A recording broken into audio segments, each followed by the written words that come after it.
আসসালামু আলাইকুম রহমতুল্লাহ। স্কুটি নিয়ে বের হয়ে গিয়েছি আমি এবং আমার বন্ধু সাইম। মূলত আমরা শ্রীমঙ্গলে এসে কয়েকদিন ঘোরার পর হঠাৎ করে দেখতে পেলাম যে এখানে রেন্টে স্কুটি এবং বাইকগুলো রেন্টে দেওয়া হয়।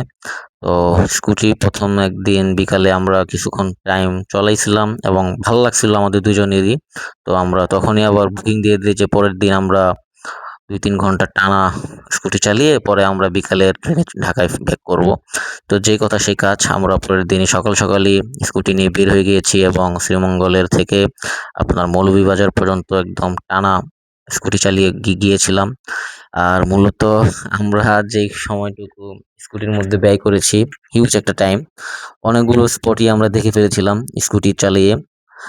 আর বিগত যে ২ দিন আমরা যে ট্রিপগুলো দিয়েছিলাম, ওইটা ওগুলা যেরকমভাবে এনজয় করেছি এবং স্কুটি চালায়ও আমরা ওরকমভাবেই এনজয় করেছি। স্কুটিটার ফিলিংটা অন্যরকম ছিল। কারণ সচরাচর আমরা ঢাকা শহরের মধ্যে স্কুটি চলাই না। আর যেহেতু আমাদের নিজস্ব কোনো স্কুটি নাই বা বাইক নাই, ওই ক্ষেত্রে এই গ্রামের একটা গ্রাম্য পরিবেশ, প্রাকৃতিক পরিবেশ, এত সুন্দর একটি ভিউ, এর মধ্যে স্কুটি চালিয়ে ঘুরতে পারাটাও আমার আমার বন্ধুর জন্য খুবই একটি ভালো এক্সপেরিয়েন্স ছিল। আর যেটা আমরা অবশ্যই লুফে নিয়েছি। আর স্কুটি চালানোটা খুবই সেফ আমি মনে করি এবং খুবই ভালো লাগছিল। আর সেফ বলতে সবকিছু চালানোর মধ্যেই সেফটি বা রিস্ক থাকে। কিন্তু মানে স্কুটিটা একটু বেশি সেফ, আর বাইক চালানোতে রিস্ক সেফ দুইটাই। আর যার কপালে যে থাকে সেটা হবেই, এটা বলার কিছু নেই। আর জীবনে তো আসছি, মৃত্যু হবেই, লেখা যেরকম আছে সেরকমই। তাও আমাদের সাবধানতা অবলম্বন করতে হবে। যেমন আমরা যখন স্কুটি নিয়ে বের হয়েছিলাম, আমি এবং আমার বন্ধু খুবই কেয়ারফুল ছিলাম, বেশি স্পিড উঠাচ্ছিলাম না। এমনিতেও এই স্কুটিগুলোর হাই স্পিড ৪০-৪৫ এর উপরে ওঠে না। আমরা ওর থেকেও নিচে চলাইছিলাম। মূলত শহর টাইপ যেখানে মানে দালান কোঠা বেশি ছিল এবং একটু বাজার টাইপ, ওইখান দিয়ে আমরা একদমই স্লো ড্রাইভ করেছি এবং দেখে শুনে। আর এবং আমাদের একটা লেন ছিল, আমরা লেন থেকে ক্রস করিনি এবং রাস্তার মধ্যে কোনো আজে-বাজে মানে বাউলি-মাউলি এগুলি কিছুই আমরা মারি নাই। মূলত একটা ডিসেন্ট যেভাবে আমরা বাইক চলাইছি, বা আমি যেরকমভাবে বাইক বা কার আমি ঢাকা শহরের মধ্যে রাস্তায় চলাইছি বা শেখার সময় যেভাবে আমাকে শেখানো হয়েছে, আমি ওইভাবে চলাইছি। কোনো কি বলে টোকাই পোলা ছেলে-পেলেদের মতন মানে বিশৃঙ্খলভাবে আমরা একদম চলাই নাই। খুবই ডিসেন্ট ভাবে চলাইছি। আর শ্রীমঙ্গলের যখন আমরা মৌলভীবাজারের শহরে গিয়েছিলাম, তখন কিছু কলেজ কলেজ স্টুডেন্টরা আমাদেরকে দেখতেছিল, স্টক করতেছিল এবং তারা একটু গোসিপিং করতেছিল যে তারা ২ বন্ধু মনে হয় ঘুরতে আসছে। মানে তারপর দেখেই বুঝে ফেলছিল। কয়েকজন আমাদেরকে জিজ্ঞাসা করছে কি ভাই ঘুরতে আসছেন কিনা? আ ইয়া স্কুটি গুলা কি রেন্টে কিনা? আমি বলছি যে, "হ্যাঁ, রেন্টে নিয়েছি আপনাদের শ্রীমঙ্গল শহর থেকেই। তো এইজন্য আসলাম আপনাদের এখানে দেখতে।" তো তারাও খুবই ভালো ব্যবহার করলো আলহামদুলিল্লাহ। আর শ্রীমঙ্গল থেকে মৌলভীবাজার ঘুরে আমরা এখন আবার শ্রীমঙ্গল শহরে ব্যাক করতেছি। কারণ আমাদের যে গাড়িটা আমরা নিয়েছি রেন্টে, স্কুটি, এটা আবার ওদেরকে ব্যাক করতে হবে। কারণ আমাদের আবার বিকালে ট্রেন আছে। তো সেজন্য আমরা ২ বন্ধু ব্যাক চলে যাচ্ছি।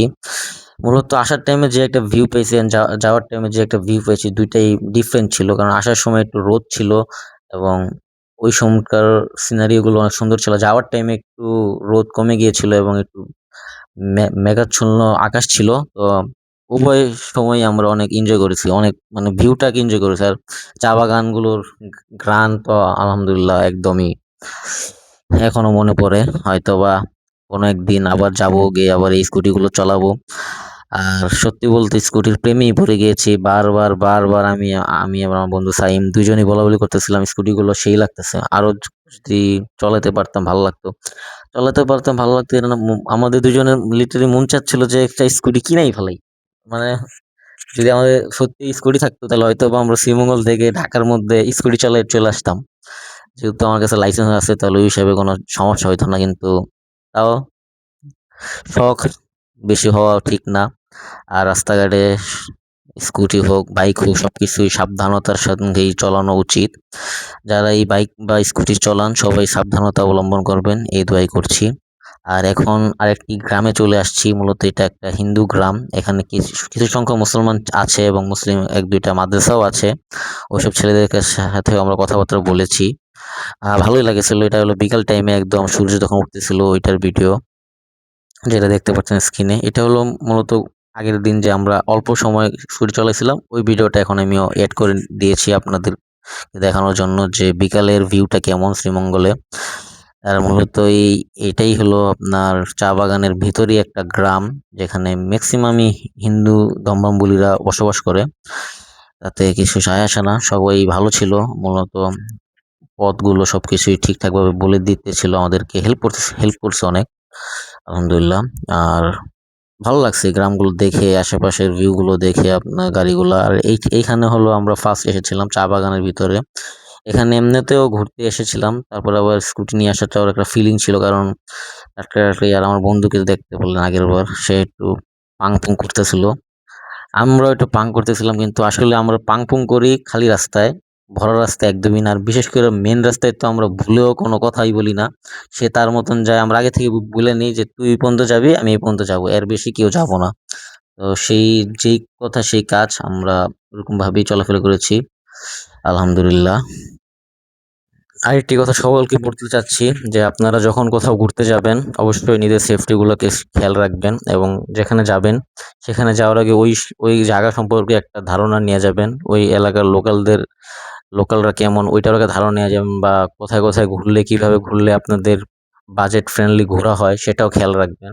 এবং অবশ্যই কোথাও এক জায়গায় যাওয়ার সময় ওখানে লোকালদের সাথে কন্ট্যাক্ট করার চেষ্টা করবেন, তাদেরকে মানে জিজ্ঞাসা করবেন, তাদের সাথে ফ্রেন্ডলি হয়ে তাদের থেকে আপনার অ্যাডভাইস নিবেন, কারণ তারা অবশ্যই আপনাকে ভুলভাল অ্যাডভাইস অবশ্যই দিবে না। আর শুধু একজনের কাছে জিজ্ঞেস করবেন না, মানুষ বুঝে। এখন আমরা আলহামদুলিল্লাহ, আমি আর আমার বন্ধু চেহারা দেখলে মোটামুটি মানুষ বুঝে ফেলি। তো আলহামদুলিল্লাহ সিলেটে যে যাদের কাছেই আমরা লোকেশন বা অ্যাডভাইস চাইছি, আলহামদুলিল্লাহ তারা খুবই ভালো ছিল।